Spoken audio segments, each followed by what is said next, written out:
Good evening, my little creatures of the night. Mr. Wendigo back again with your late night creature feature. Before we begin, I'm curious. Where are you listening from tonight? Alone in your room? Driving through empty roads? Drop a comment and let me know. I like knowing who's out there in the dark with me. Now then, let's see what tonight's tale brings us. The long haul. Earl Tucker had been driving rigs for 35 years. Started when Reagan was president and gas cost $1.10. He'd hauled cattle, chemicals, produce, furniture, and one time a trailer full of circus equipment that smelled like elephant shit for 3 states. He'd seen truckers come and go. Seen the industry change from paper logs to electronic, from CB radios to smartphones, from family diners to fast food chains. Seen the old boys retire and the new kids burn out before their first year was done. This was his last run. 62,000 miles on Loretta, his 1998 Peterbilt 379, cherry red with chrome stacks that he polished every Sunday when he was home. She was old, sure, outdated. The new rigs had GPS and collision warnings and automatic transmissions and sleeper cabs with flat-screen TVs. Loretta had none of that.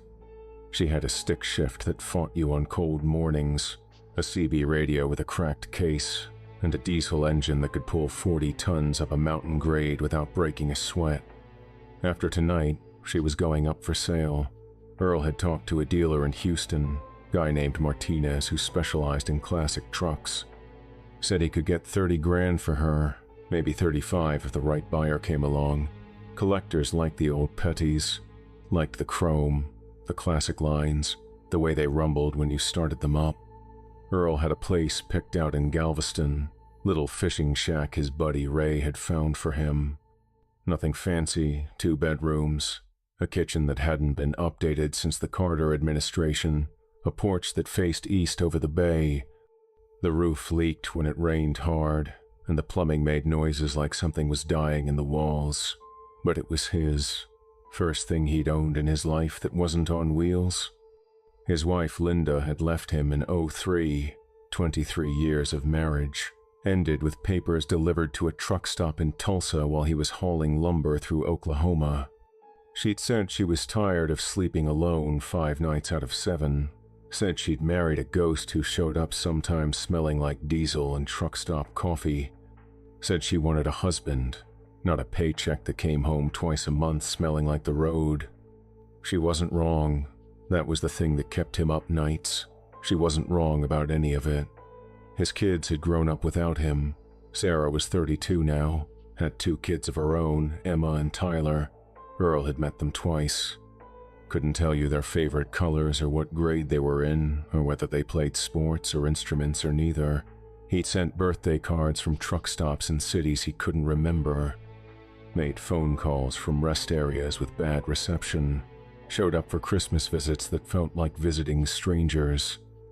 His son Michael didn't talk to him at all anymore. Hadn't for 5 years. Earl didn't blame him. 35 years on the road, that was the price, that was what the miles cost. One more run, El Paso to Houston, 14 hours if he pushed it, 16 if he hit traffic in San Antonio. He'd done it 100 times, maybe 200, he could do it with his eyes closed. That thought sat wrong in his mind, but he pushed it away. The sun dropped behind the Guadalupe Mountains around 7. West Texas went dark fast out here, no cities, no suburbs, no strip malls bleeding light pollution into the sky. Just the desert and the highway and the stars coming out one by one like holes poked in black velvet. Earl clicked on his high beams and watched the mile markers tick past in the sweep of his headlights. The CB crackled. Don't care what you heard, it's bullshit. Ain't no passenger. Just tweakers seeing shit after too many bennies and too little sleep. Young voice. Cocky. Earl had heard him earlier calling himself Roadrunner. Kid was maybe 25, ran a Freightliner Cascadia, thought he knew everything about the road because he'd been driving for 3 whole years. Another voice cut in. Female. Calm but with an edge underneath. like a knife wrapped in silk. Believe what you want, Roadrunner. But if you're running the Van Horn stretch tonight, you keep your eyes on the road and your foot on the gas. You don't stop. You hear me? Not for gas, not for coffee, not for anything. Yeah, Night Owl. You gonna tell me about Bigfoot next? Maybe the Chupacabra? La Llorona crying by the river? The kid laughed at his own jokes. Earl reached for his handset. He shouldn't get involved. Knew better than to stick his nose in CB drama. But something about the woman's voice, the way it went tight when she talked about the Van Horn stretch, made him curious. What's this about a passenger? Static. A pause that stretched too long. Then Night Owl's voice. Quieter now. More careful. You running west of Van Horn tonight, driver? Coming up on it. Mile marker 60. You got a handle? Lone Star. All right, Lone Star. You listen to me real careful now. In about 13 miles, you're gonna pass marker 47. When you do, don't look in your mirrors. Don't check your sleeper. Don't look anywhere except straight ahead. Just keep your eyes forward and your foot on the gas. 65 minimum. Faster is better. You understand me? Roadrunner laughed over the CB. Jesus Christ, lady. You're gonna give the old-timer a heart attack with this ghost story bullshit. What is this? Halloween? Shut up, Roadrunner. Night Owl's voice was hard now, sharp enough to draw blood. I've seen it. 3 years ago. Same stretch of highway. It got in my cab at 47, and it didn't leave until sunrise. Longest night of my life. And I only made it because I didn't stop. You stop, you're done. It takes something from you. I don't know what exactly, but the drivers they find out here, the ones locked in their cabs with no marks on them. She paused. They ain't sleeping, honey. They ain't sleeping at all. They're just empty. Earl's hands tightened on the wheel. Mile marker 55 slid past in his headlights. You're full of shit, Roadrunner said, but he didn't sound so sure anymore. Some of the swagger had leaked out of his voice like air from a punctured tire. Where are you, Roadrunner? Night Owl asked. Just past 49, westbound. Then you're about to find out if I'm full of shit or not. Earl didn't say anything. He just watched the road, watched the mile markers count down in the sweep of his headlights. The desert was dark on either side, darker than it had any right to be, like the darkness itself was a physical thing pressing against the highway. 52, 50, 49, 48. The stars were cold and hard overhead, scattered across a sky so black it looked like the universe had forgotten this corner of Texas existed. No moon tonight, just darkness pressing in from every direction. Earl's eyes flicked to the rearview mirror. The sleeper cab behind him was empty. Just his bunk, his duffel bag, the little TV he never watched. A photo of Sarah from her high school graduation taped to the wall. Nothing there. He looked back at the road. 47. The mile marker slid past, green and reflective in his headlights. Earl held his breath. 1 second. 2. 3. Nothing happened. He let out a long exhale. Bullshit. Night Owl was messing with them. Trucker legends, ghost stories to pass the time on long hauls. He'd heard 100 of them over the years. The phantom hitchhiker on Route 66 who disappeared before you reached the next town. The black dog that ran alongside your truck until you crashed. The woman in white who stood on overpasses and jumped when you got close. All bullshit. Stories to scare rookies and pass the hours between cities. The CB crackled. Night Owl? Roadrunner's voice. Different now. Thin. Stretched tight like a wire about to snap. Night Owl, you there? I'm here, Roadrunner. There's something in my mirror. Earl's blood went cold. Don't look at it, Night Owl said. Fast. Urgent. Eyes on the road. Foot on the gas. What's your speed? 60. 62. Get it to 70. Now. Right now. It's in my sleeper. I can see it in the mirror. How is it in my sleeper? I locked the cab in El Paso. I always lock the cab. I checked it twice before I left. Nobody could have gotten in. Nobody. Roadrunner. Speed. Get your speed up. Don't look at it. Don't talk to it. Don't acknowledge it. Just drive. It's smiling at me. Earl grabbed his handset. Kid, listen to the lady. Just drive. Keep driving. Don't stop for anything. You hear me? Its eyes are wrong. The kid's voice was cracking now, fear bleeding through every word. They're not. They're not eyes. They're just holes. Holes with something behind them. Something looking out. Something that knows me. It's looking at me like it knows everything I ever did wrong. Roadrunner, what's your speed? Night Owl's voice was tight, controlled, professional. The voice of someone who'd been here before. I can't. The kid's voice broke completely. I'm so tired. God, I'm so tired. I've been driving for 16 hours and maybe I should pull over. Just for a minute. Just rest my eyes. The shoulder's right there. It would only be a minute. No! Night Owl shouted it. Don't stop. Whatever happens, don't. It's reaching for me. Kid, Earl was yelling now, hand white-knuckled on the handset. Don't stop. Keep your foot on the gas. It's cold. So cold. And it's saying my name. My real name. How does it know my name? I never told anyone my real name out here. I never. His voice dropped to a whisper. It says it knows what I did. It says it knows why I run. It says... The transmission cut to static. Earl and Night Owl waited. 10 seconds. 20. A full minute of dead air that stretched like a rubber band about to snap. Roadrunner, you copy? Night Owl's voice was hollow now. Empty. Denny, you there? Come back. Nothing. Just static. Just the hiss of empty air where a young man's voice used to be. Shit, Night Owl whispered. Shit, shit, shit. Earl looked in his rearview mirror. The sleeper cab was empty. He looked back at the road.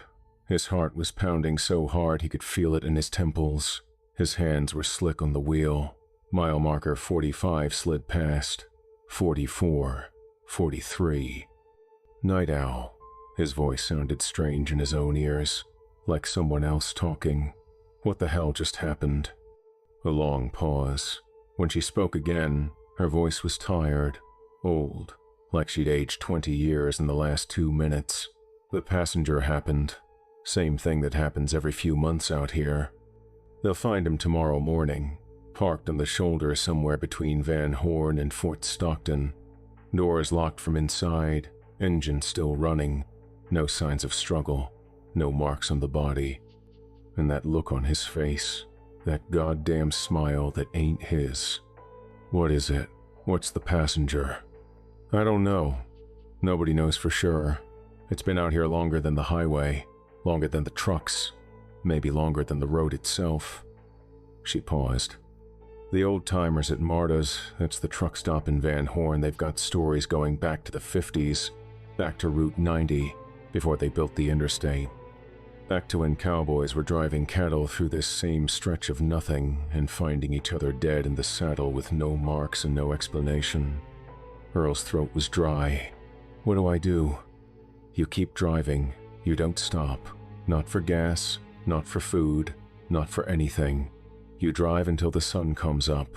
That's the only rule that works. Earl checked his mirrors again. Still empty. How do I know if it's in my cab? Night Owl laughed. It wasn't a happy sound. It was the laugh of someone who'd seen too much and couldn't unsee any of it. You'll know, Lone Star. Trust me, you'll know. Earl drove. The miles rolled by in a blur of darkness and painted lines. 40, 35, 30. The road stretched ahead like a black ribbon tied around the throat of Texas, empty and endless and unchanged since the last time he'd driven it, but tonight it felt different. Tonight the darkness between the stars had weight to it. Tonight the silence in the cab felt like something waiting. He tried not to think about Roadrunner, tried not to think about that voice going thin and scared, talking about holes where eyes should be. Tried not to think about how the kid had sounded at the end, tired, so tired, like all the fight had just drained out of him. 16 hours, the kid had said. He'd been driving for 16 hours.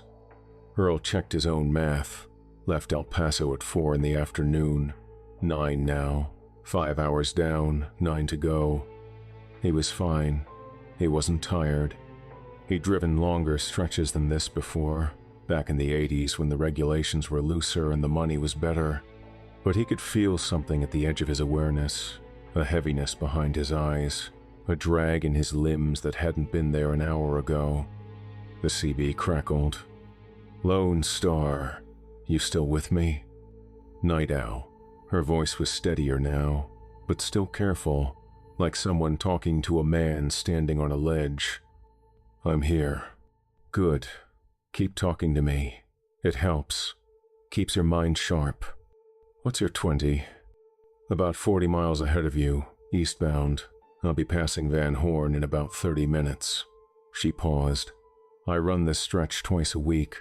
Have for 8 years now. El Paso to Midland and back." "And that thing, the passenger, how often does it show up?" "Often enough. Maybe once a month, someone sees something in their mirror. Maybe once every few months, someone doesn't make it." She paused. "Highway Patrol writes them off as heart attacks, aneurysms, natural causes. Medical examiner in Fort Stockton probably has a rubber stamp for it by now." Earl's eyes flicked to the mirror, empty. "You said you saw it 3 years ago." "Yeah. Tell me what happened." A long pause. When she spoke again, her voice was different, smaller, like she was telling a secret she'd never told anyone else. "I was running late. Pushed myself too hard trying to make a delivery deadline. I'd been up since 4 in the morning, and it was past midnight when I hit 47. I was tired, really tired. The kind of tired where the road starts to blur at the edges and you can't remember the last 10 miles. The kind where you start seeing things in your peripheral vision that aren't there. And it appeared, in my rearview mirror, just there. Sitting in my sleeper like it had always been there, like it belonged in my truck more than I did." She took a breath. "It didn't look like a monster. That's the thing people don't understand. It looked like a person, almost, but wrong somehow. Like someone had tried to draw a human being from memory and got the proportions slightly off." "What did you do?" "I almost pulled over. That's the thing, Lone Star. That's what it does. It makes you want to stop, makes you tired in a way that goes deeper than your muscles, deeper than your bones. It's like your soul gets heavy, like every regret you've ever carried, every bad choice, every mile you've driven away from the people who needed you, it all piles up at once and you just want to stop. You want to pull over and close your eyes and let it be done." Earl's throat was tight. "How'd you make it?" "My daughter called me, right at the moment I was reaching for the brake. 2 in the morning, which she never does. She's a nurse, works nights, usually asleep by then. But she called and said she'd had a nightmare, said she dreamed I was in trouble and she needed to hear my voice." Night Owl's voice cracked slightly. "I talked to her for 4 hours, until the sun came up. Told her about my day, about the loads I was hauling, about the stupid things I was worried about. And when I looked in the mirror at dawn, the thing was gone, just gone, like it had never been there." "So sunlight kills it?" "I don't know if it kills it, probably not, but it leaves when the sun rises. That's all I know for sure. That's the only rule that's never failed." Earl checked the dashboard clock. 9:15. Sunrise was around 7, almost 10 hours away. 10 hours. He could do 10 hours. Night Owl, I appreciate you talking to me, but I'm fine. I'm not tired. I've done longer hauls than this 100 times. That's good. That's real good. She paused. But Lone Star? Check your mirror for me. Earl's heart stuttered. He didn't want to look. Every instinct he had was screaming at him not to look.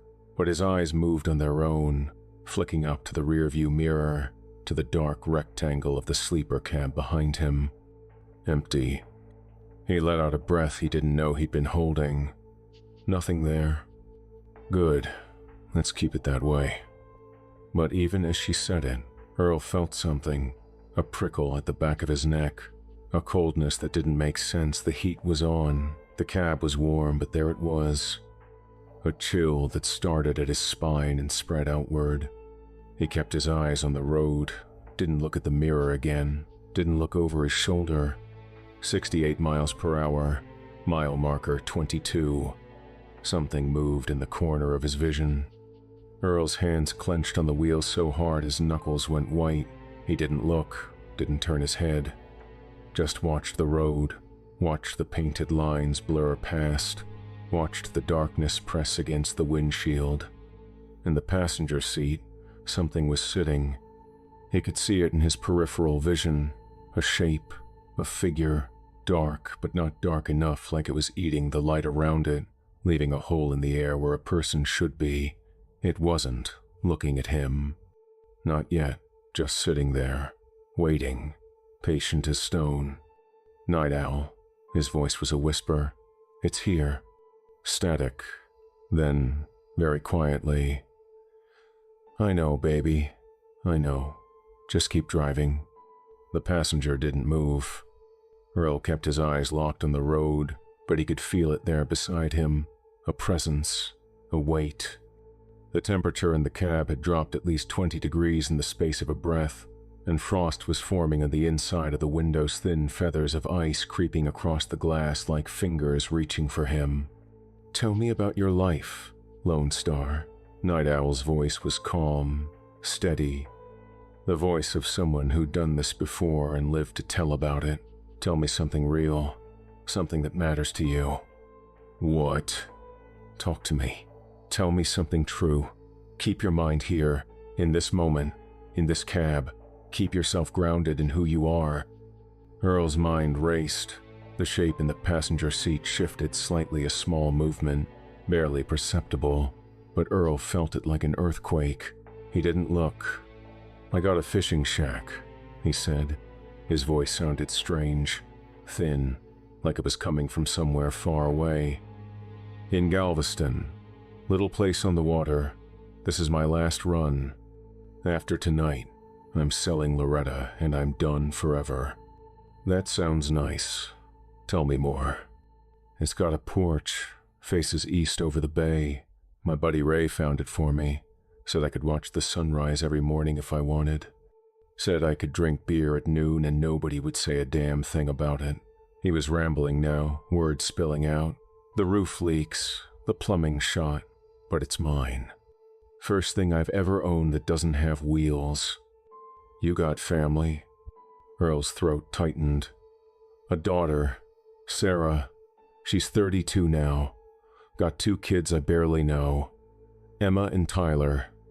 Emma's 8, I think. Tyler's 5 or 6. Why don't you know them better? Because I was out here. The bitterness in his voice surprised him. Because I was always out here. Every birthday, every Christmas, every school play, every soccer game, I was running freight, making money, telling myself it was for them, telling myself I was providing, you know? That they'd understand someday, that one day they'd look at all the things I bought them and know it meant I loved them. Do they understand?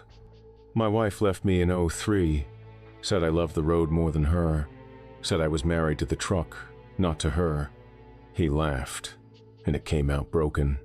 She wasn't wrong. Not about any of it. She deserved better than a man who was never there. The shape beside him leaned closer. Earl felt it like a physical pressure, a coldness, a weight. something brushing against his awareness like dead fingers through a spider web. He kept his eyes on the road. And your daughter? She stopped calling years ago. I sent checks. She cashed them. That was about the extent of our relationship. Earl's hands were shaking on the wheel. Last time I saw her was 2 Christmases ago. I showed up with presents for the grandkids. Toys I picked out at a truck stop in Amarillo at 2 in the morning because I'd been on the road and forgot until the last minute. She looked at me like I was a stranger. Like she didn't know who I was anymore. His voice cracked. Because I was a stranger, I am a stranger. I'm just a man who shows up sometimes with gifts nobody asked for and then disappears again. The cold was getting worse. Earl's breath was fogging in the air now, each exhale a cloud of white that hung there for a moment before dissipating. The frost on the windows was spreading, growing thicker, blocking out the stars. Why are you telling me all this, Night Owl? How does talking about how bad I fucked up my life help anything? Because it wants you to feel alone. Her voice was soft now, gentle. The passenger, it feeds on that feeling, the emptiness, the regret, the weight of all the things you should have done differently.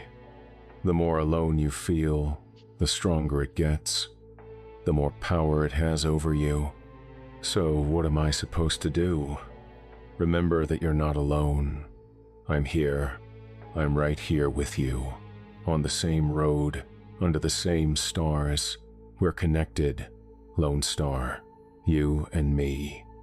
2 strangers in the dark, keeping each other company. Her voice softened. And that fishing shack in Galveston, that's not an ending. That's a beginning. You can still call your daughter. You can still show up for those grandkids. It's not too late to be the person you should have been. You don't know that. I know you're still alive. I know you're still driving. That's more than a lot of people get. The shape in the passenger seat moved. Earl saw it in his peripheral vision, a slow turn, a head rotating toward him. He kept his eyes locked on the road, knuckles white on the wheel, every muscle in his body screaming at him to look, to turn, to see what was sitting next to him. He didn't look. God help him, he didn't look.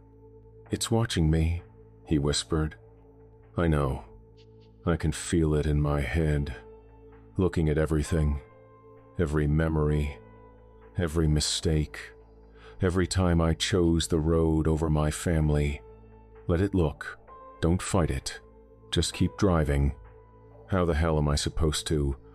Do you remember the first time you held your daughter? The question hit him like a fist to the chest. His foot wavered on the gas. The speedometer dipped 65, 62, 60, and the coldness surged forward, pressing against him like a wave of ice water. Speed, Lone Star. Keep your speed up. He pressed the gas. 65, 68, 70. Do you remember? Night Owl asked again. Yeah. His voice was hoarse, rough with something that might have been tears. Yeah, I remember. She was so small, red-faced and screaming. Loudest thing I'd ever heard. I was 23 years old and scared shitless. I didn't know how to be a father. I didn't know how to be anything except a guy who could drive a truck and pick up freight. But you held her. I held her. The memory was there now, bright and sharp as a blade. The weight of her in his arms, the way she'd stopped crying when he talked to her. The way she'd looked up at him with those tiny blue eyes, like she was trying to figure out who he was and whether she could trust him. I told her I'd always be there for her. I told her I'd never let anything hurt her. I promised. And you meant it. I meant it. Every word. His eyes were burning. And then I spent the next 30 years breaking that promise. One load at a time. 1 mile at a time. Always one more run. Always one more paycheck. Until she stopped believing anything I said. The passenger made a sound. It was soft, almost gentle, like a sigh, or a whisper, or the last breath of a dying man. Earl felt it in his chest, in his bones, in the hollow place where his heart used to feel things before he'd driven all the feeling out of it. It was the sound of everything he'd ever lost, everything he'd ever let slip away because he was too scared to hold on. "Stay with me, Lone Star." Night Owl's voice was urgent now. "Don't listen to it. Stay with me. I'm here." But his voice sounded far away. His eyelids were so heavy. The road was blurring at the edges. "I'm so tired, Night Owl. I'm so goddamn tired." "I know you are. But you have to fight it. You have to." "Maybe I should just stop." The words came out slow, dreamy. "Just for a minute. Just to rest my eyes. The shoulder's right there. I could pull over and close my eyes for just a second." Earl. His real name. The sound of it shocked through him like electricity. "How do you know my name?" "I looked you up. Your rig's registered to Earl Tucker out of Houston." Her voice was fierce now, a whip crack in the darkness. "Earl, you listen to me. You are not stopping. You are not pulling over. You are going to drive this truck until the sun comes up and that thing crawls back into whatever hole it came from. You hear me?" "I hear you." "Say it. Say you're not stopping." "I'm not stopping."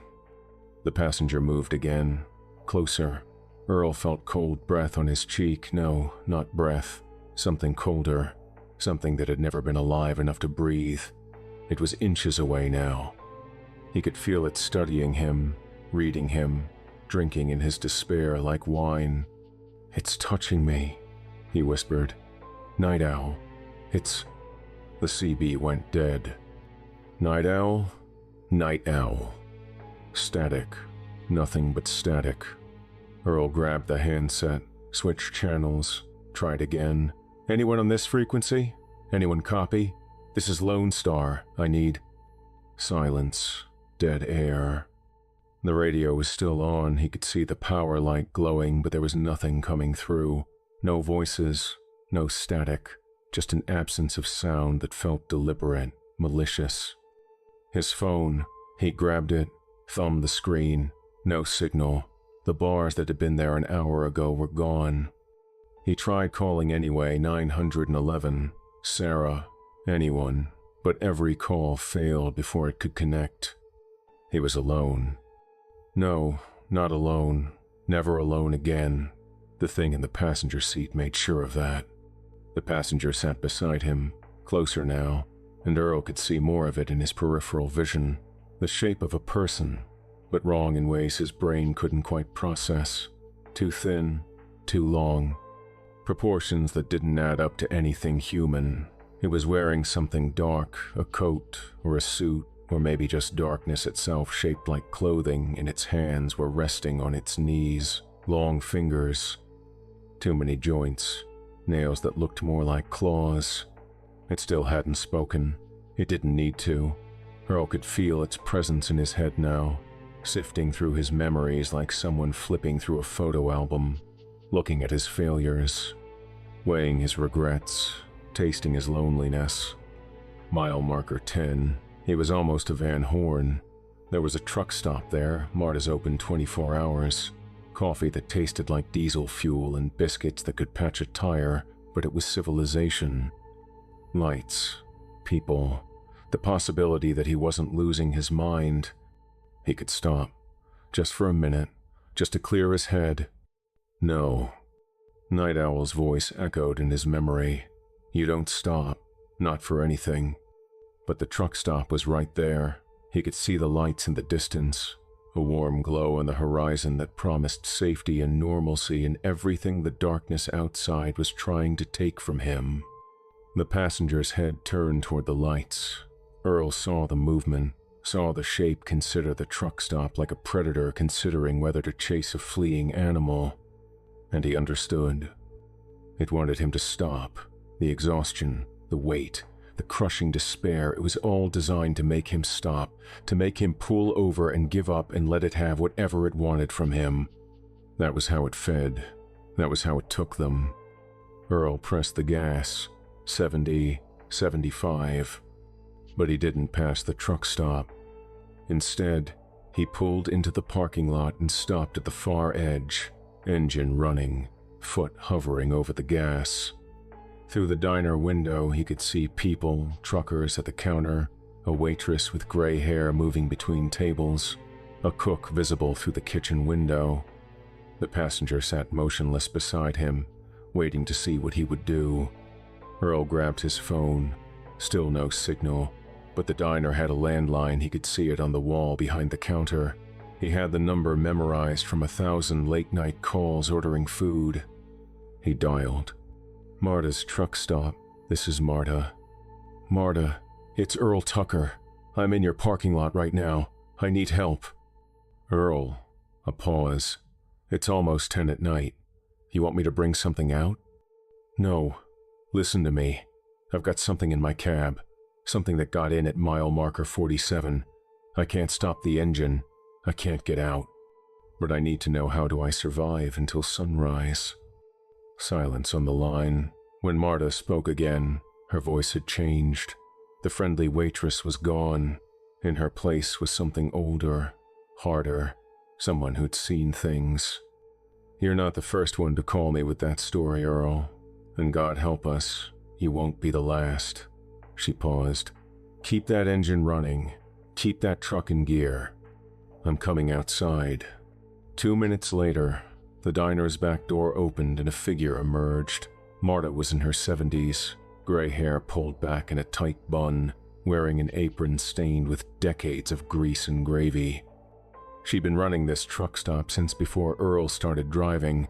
She'd probably been running it since before he was born.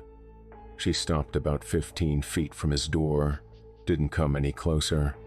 "Roll your window down," she said. "Just enough to hear me. Don't open the door. Don't turn off the engine." Earl cracked the window. Cold air flooded in, not just the night chill, but the other cold, the passenger cold. Marta's eyes flicked to his passenger seat. Her face went pale, but she didn't look away. "You can see it?" Earl asked. "I can see something. A shadow where there shouldn't be one. A cold spot in the air." She crossed her arms. "I've been seeing that shadow for 40 years, Earl. My daddy saw it before me. His daddy before him. It's been on this road as long as there's been a road, maybe longer." "What is it?" "Something old. Something hungry. My grandmother called it a soul sucker, said it feeds on the life force of lonely travelers. The cowboys used to call it the night rider. Highway Patrol just calls it unexplained driver fatality." She shook her head. "What it is doesn't matter. What matters is how you survive it. Tell me, you keep driving. You don't stop until the sun comes up. That's the first rule, and the most important one." She held up a finger. "But there's more to it than just driving. The thing it feeds on loneliness, on isolation, on the feeling that nobody in the world cares whether you live or die. That's what it's doing in your head right now. Finding all the places where you feel alone, making them bigger, making the loneliness so heavy you can't carry it anymore. So how do I fight that?" "You don't let yourself be alone." Marta's eyes were hard. "Call someone. Anyone who matters to you. Someone who'd miss you if you were gone, and you talk to them until morning. You keep that connection alive, because as long as you're connected to someone, as long as there's another person holding on to you, it can't pull you all the way under." "What if I can't reach anyone? My phone's dead. The radio's dead." Marta reached into her apron pocket and pulled out an old flip phone. Cheap, basic, the kind gas stations sold for $20. Prepaid, different carrier. Sometimes they punch through when nothing else will. She set it on his running board. "Take it. And Earl, call your daughter. Whatever's between you, whatever's broken, call her. Because that thing beside you, it knows you're alone. It's counting on it." Earl grabbed the phone. "Thank you." "Don't thank me. Just survive." Marta stepped back from the truck. "And when the sun comes up, you come inside and have some coffee. On the house. Because you'll need it." Earl hit the gas. Loretta roared out of the parking lot, tires biting asphalt, and Earl didn't look back. In the passenger seat, the passenger settled, waiting, patient as death. But Earl had a phone in his hand now, and he had someone to call. The phone worked. Earl didn't know why Marta's cheap prepaid flip phone could get a signal when his smartphone couldn't, and he didn't care. What mattered was that when he dialed Sarah's number with shaking fingers at 10:30 at night, it rang, and rang, and rang. "Come on," he whispered. "Come on, baby girl. Pick up." Voicemail. "This is Sarah. Leave a message." Earl's heart sank. He opened his mouth to speak, to leave some kind of message, but what could he say? "Hi, Sarah. It's your dad. There's a monster in my truck and I might be dead by morning. Just wanted to say I love you." He hung up, tried again. Ring, ring, ring. The passenger shifted beside him. Earl could feel it watching, amused, like it knew what he was doing and found it entertaining. Ring, ring. "Dad?" Sarah's voice, thick with sleep and confusion. Sarah. Her name came out like a prayer. Sarah, thank God. "Dad, it's almost 11. What's wrong? Are you okay?" Earl opened his mouth, closed it. How was he supposed to explain this? How was he supposed to tell his daughter that he was driving through West Texas with a soul-sucking entity in his passenger seat? His voice cracked. "I just needed to hear your voice." A pause.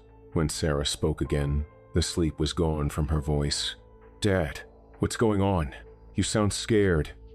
"I'm okay. I'm fine. He took a breath.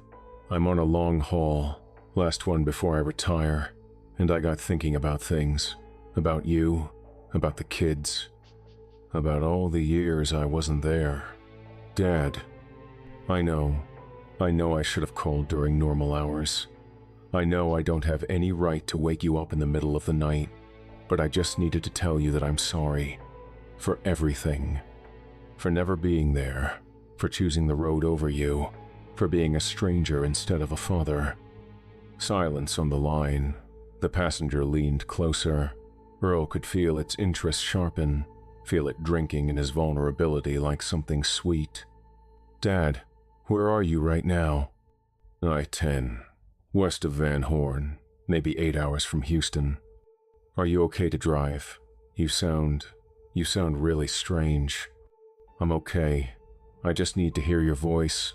I need to know that someone remembers me, that someone would care if I didn't make it home."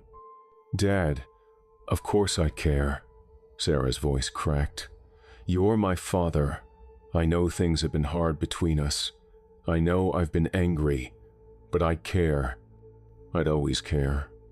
The cold in the cab receded slightly, just a fraction, but Earl felt it. "Tell me about the kids," he said.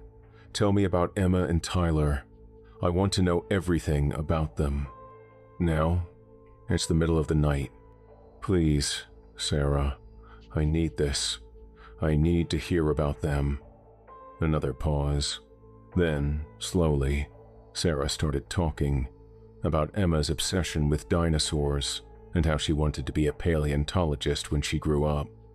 About Tyler's fear of the dark and how he slept with 3 nightlights in his room. About the arguments over vegetables and bedtime and screen time. About the small, daily victories and defeats of raising 2 kids alone since her husband left. Earl listened to every word, drank it in like water in a desert, and as Sarah talked, the cold kept retreating, the passenger kept its distance. At midnight, Sarah paused. "Dad, I'm exhausted. I have work in the morning. Can we—" "Just a little longer." Earl's voice was desperate. "Please, just stay on a little longer." "Why? What's really going on?" Earl closed his eyes for a second. Just a second. The road was empty anyway. "There's something in my truck," he said. "I know that sounds crazy, but there's something sitting next to me.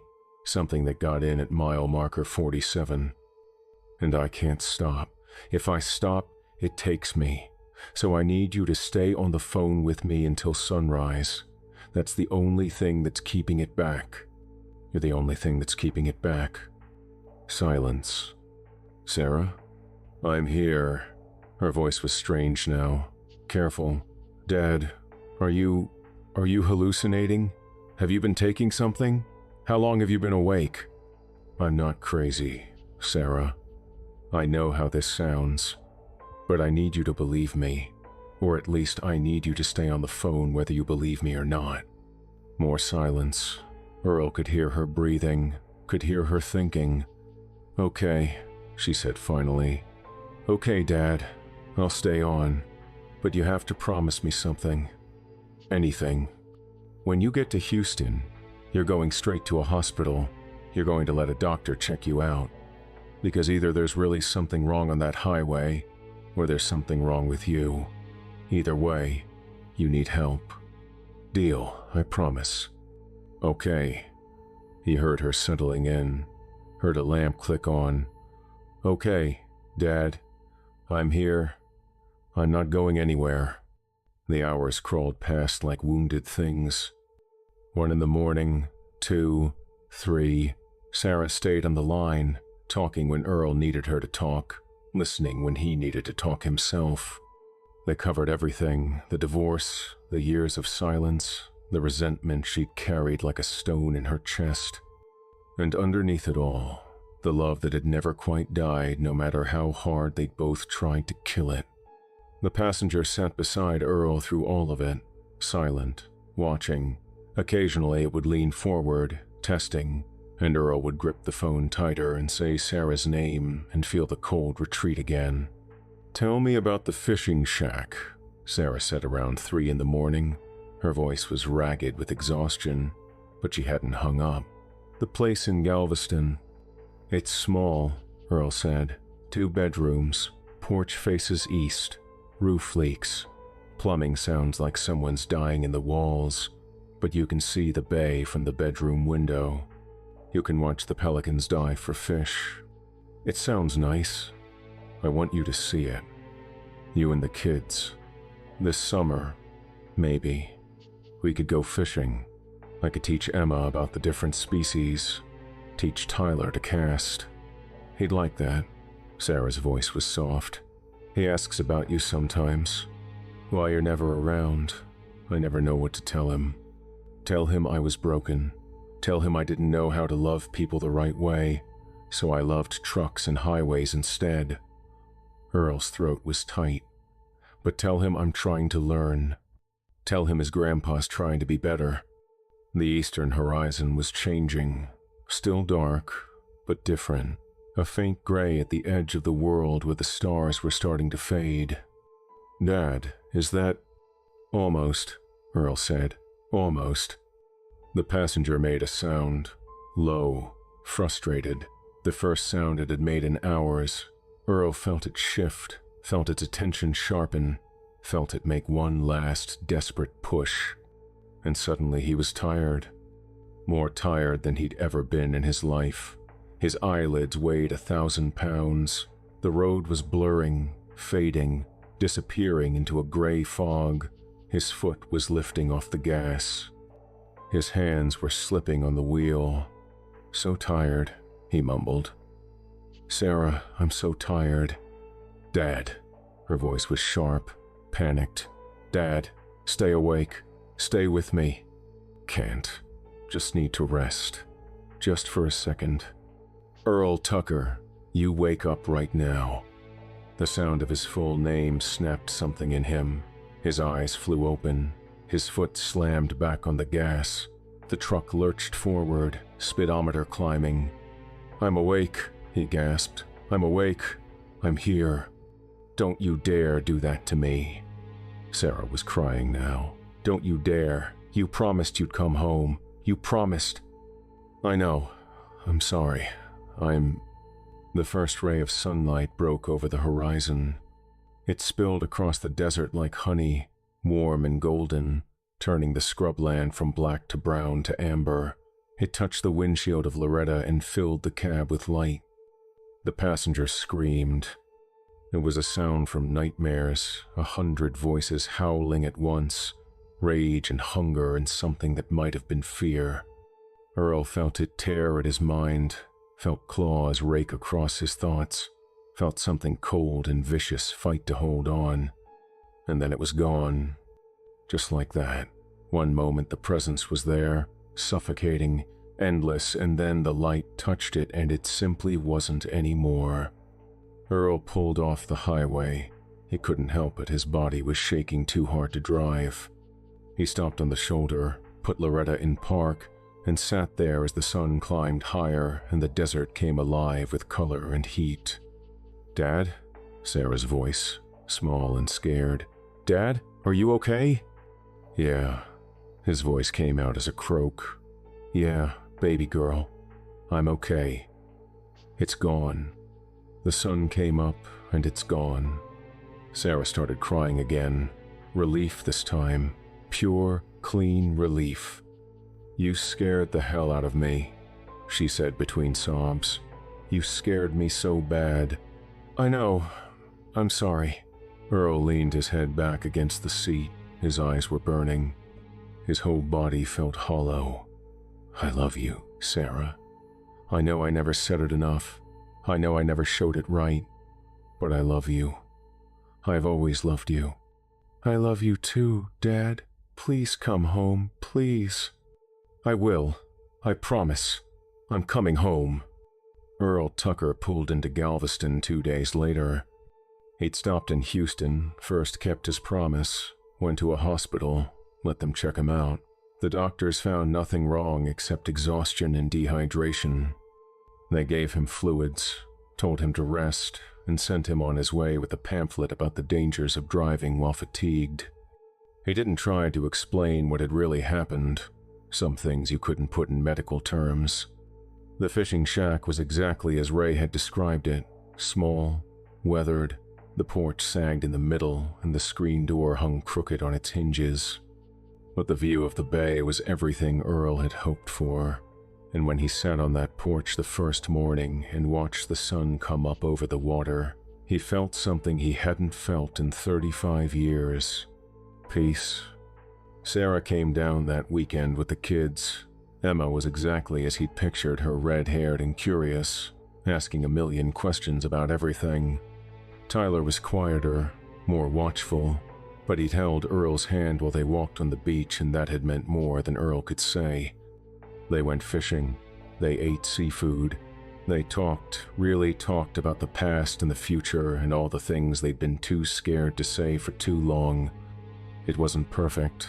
30 years of absence couldn't be fixed in a weekend, but it was a start. On the last night, after the kids were asleep, Earl and Sarah sat on the porch and watched the stars come out.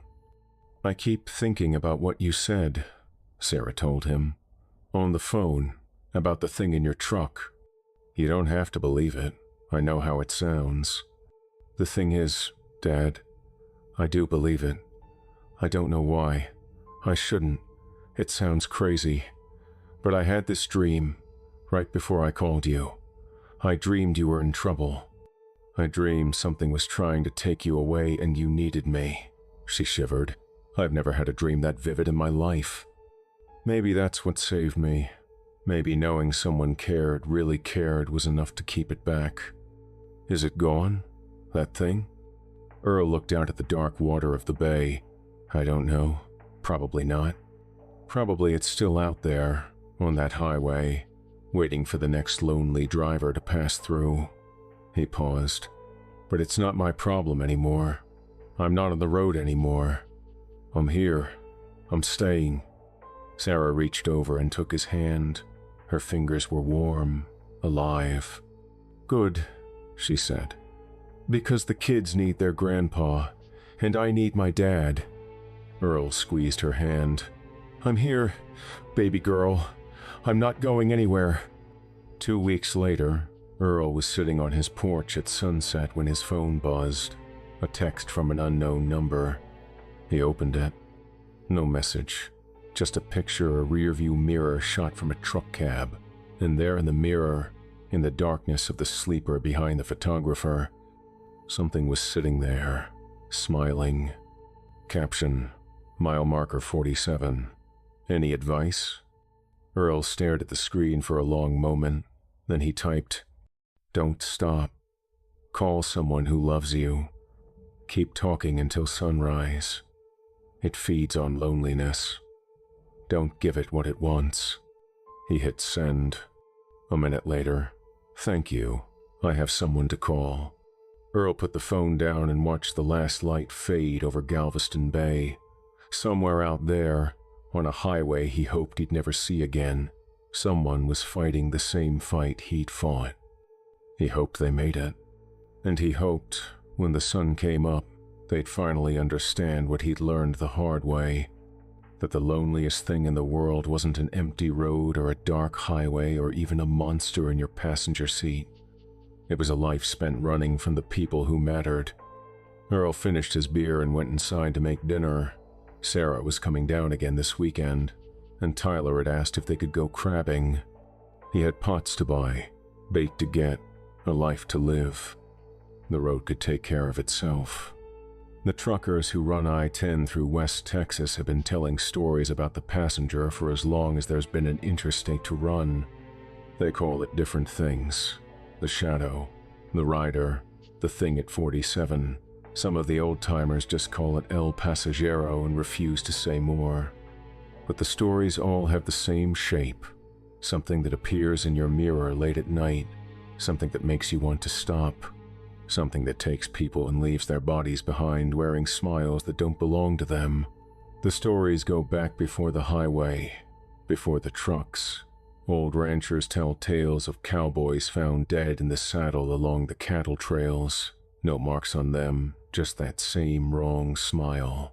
The Comanche who rode this land before the settlers came had their own name for it, their own warnings. Don't travel alone. Don't stop in the empty places. Keep your spirit fire burning until morning.